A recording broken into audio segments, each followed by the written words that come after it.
Now we shall look at the solar thermal energy. We have seen about radiation and the instruments used to measure the radiation. Uh,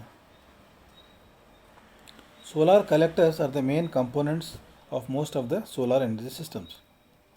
The collector absorbs the sun's energy and converts it into heat energy. When we say thermal, means we are converting it to heat energy.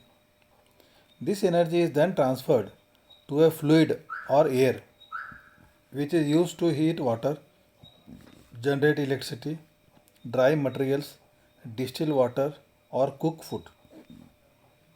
So, this energy, thermal energy, heat energy, what is collected by the solar collectors, it has various applications like to heat water, to generate electricity, to dry materials, especially this raisins, grapes, they are dried to make raisins and all. This I have seen in Bijapur district. They are using the solar thermal dryers. Then distillation of water, especially distillation of water is like your marine saline water in the coastal areas, na, in Gulf and all. Saline water they are converting it into potable water by distilling. And some small places like Tirupati and Mount Abu in Rajasthan, they are using it for cooking food also. Okay, for thousands of pilgrims every day.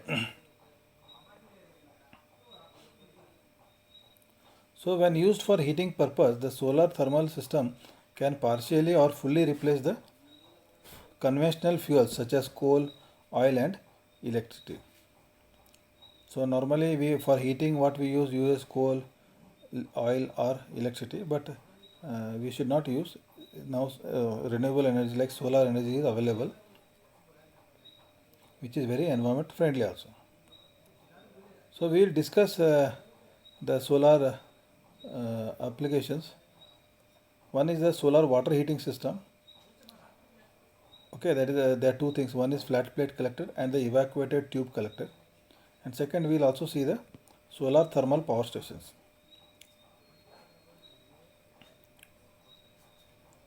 So as discussed, thermal applications like water heating, space cooling, refrigeration. Solar refrigeration also we will see. Then power generation, distillation, drying and cooling. So now let us look at the advantages and disadvantages of solar energy. First is there is no fuel cost. Solar energy is free. Okay, and the cost is only for the collectors and not for the solar energy, heat energy, whatever you are seeing.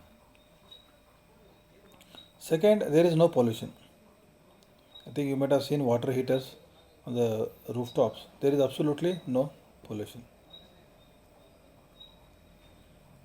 Third, you can use it in remote areas also where you don't have access to electricity. Solar energy can be used.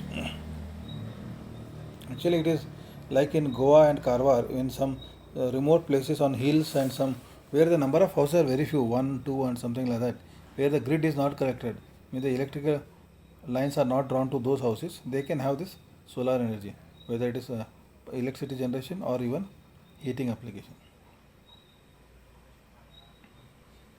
And most of the low power devices like your torch, lights, small lights, calculators, they can be powered by solar energy. And we all know that the fossil fuel reserves, coal, oil, gas, is very finite, maybe 30 to 40 years.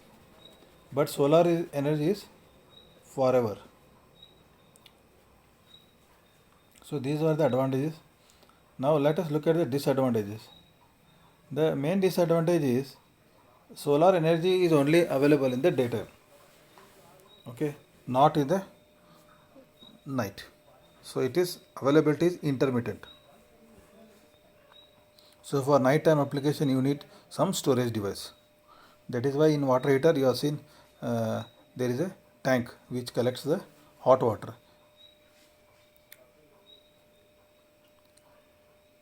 The solar collectors, solar PV panels and cells are relatively expensive. See, these solar collectors panels were expensive earlier, but today as the volumes have increased drastically, now the prices are very reasonable.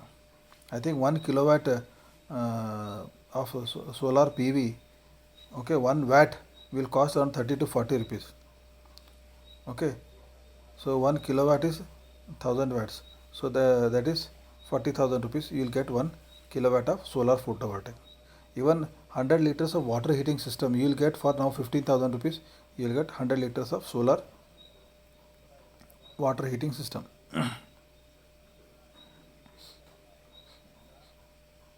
Third is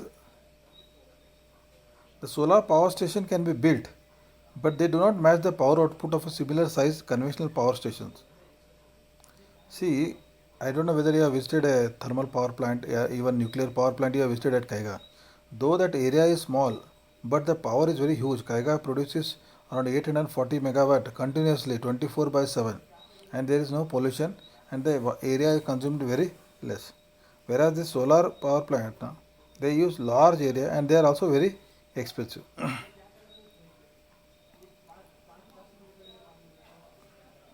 Especially in Europe, there I discussed the sun is very unreliable and you hardly get 100 days of sunshine.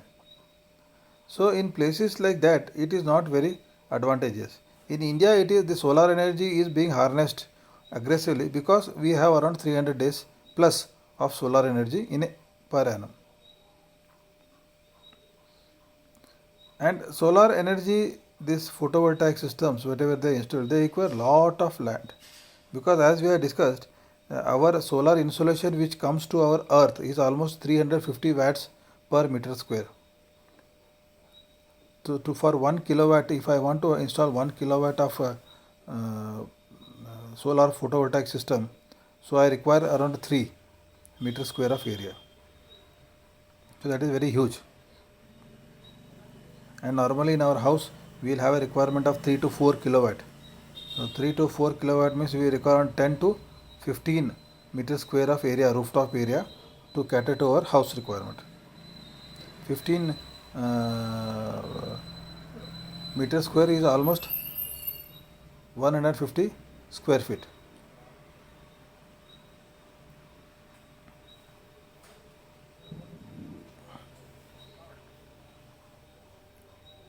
And these clouds which come, they reduce the effectiveness of the sunlight. And lastly, solar power is used to charge batteries so that the solar power devices can be used at night. But these batteries are large and heavy and need storage space, and also they are very expensive and they need replacing from time to time. I will give one example. If you buy an inverter may cost you around say 2 kVA inverter may cost you only 10,000 rupees. But this battery itself will cost you 50,000 rupees. So just imagine, you have to pay 50,000 rupees upfront for batteries. And not only that, the life of battery is only 3 to 4 years. Even the best batteries I have seen in my own house, the battery will not come more than 4 to 5 years. You need to replace, and that is a very big amount. The inverter nothing will happen, but your battery you need to replace, and it is a very big amount. Okay, these were the advantages and disadvantages of solar energy.